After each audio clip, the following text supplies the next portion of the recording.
मागच्या शनिवारी आपण आडगाव बोंबे या ठिकाणी गेलो होतो. आपण त्या ठिकाणचा इतिहास बघितला होता. आज आपण गावामध्ये शिवनगरी जळगाव सपकाळ मध्ये व्हिडिओ बनवणार आहोत. रामकृष्ण हरी मित्रांनो, मी मंगेश सपकाळ. सुरुवातच आपण मारुती रायाच्या वानर सेनानी करतोय. सकाळी उठल्यावर वानर सेनानी आज आपल्याला दर्शन दिले. योगायोग शनिवार आणि वानराचे दर्शन. वानरासोबत फोटो काढायला गेलो तर वानर बघा कसा निघाला. लखन शेठ आणि सामाला विश्वास नव्हता की माझा मोबाईल एवढा झूम करू शकतो. नंतर बघा, अरे देवा, ये गडबड आहे बाबा.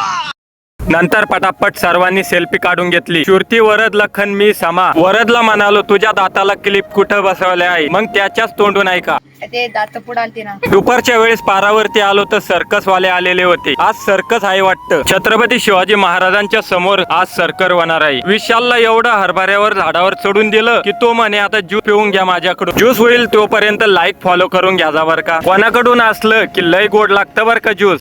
कैसे कैसे लोग रहते हैं यार यहाँ पर. आज शनिवार आहे ना, चला म्हटलं आता आपण मारुती रायाला तेल वाहून येऊया. पटापट मारुती रायाला तेल वाहून टाकले. दर्शन केलं, उदबत्ती लावली आणि विठुरायाचे दर्शन घेतलं. आता झाली होती आरती म्हणण्याची वेळ. तर अशा प्रकारे आमच्या शिवनगरी जळगाव सपकाळ मध्ये दर शनिवारी हनुमान चालीसा पठण करण्यात येते. सर्वांच्या म्हणण्यानुसार सर्वांचे प्रोत्साहन GS सर आणि आरे सर यांचं मार्गदर्शन, गोकुळ अक्षय सर्वांच्या संकल्पनातून चालू झालेला हनुमान चालीसा पठण आज आपल्याला शिवनगरी जळगाव सपकाळ मध्ये पाहायला मिळते. कसं आहे ना, आमच्या शिवनगरी जळगाव सपकाळ मध्ये नवीन नवीन उपक्रम चालूच असतात. गावाची एकी हीच आमच्या गावची ताकद आहे. नंतर आरती झाली, बाहेर आलो. ठीक 8 वाजता सर्कस सुरू होणार होता आणि पूर्ण तयारी झाली सुद्धा होती. उमेश भाऊची घर भरणी होती. मग काय त्यांचा फोन आला जेवायला ये म्हणून. पटापट जेवणासाठी गेलो आणि घर पण बघितलं. घर तर लय भारी बांधलंय उमेश भाऊंनी. मग काय पटापट त्यांना शुभेच्छा दिल्या नवीन घराची वास्तू शांतीबद्दल. वेळ न गमावता जेवणासाठी गच्चीवर आलो. भरतला म्हटलं सर्कस पायाला चालत नाही का? पण भरत म्हणे मला बट्टी खायची आहे.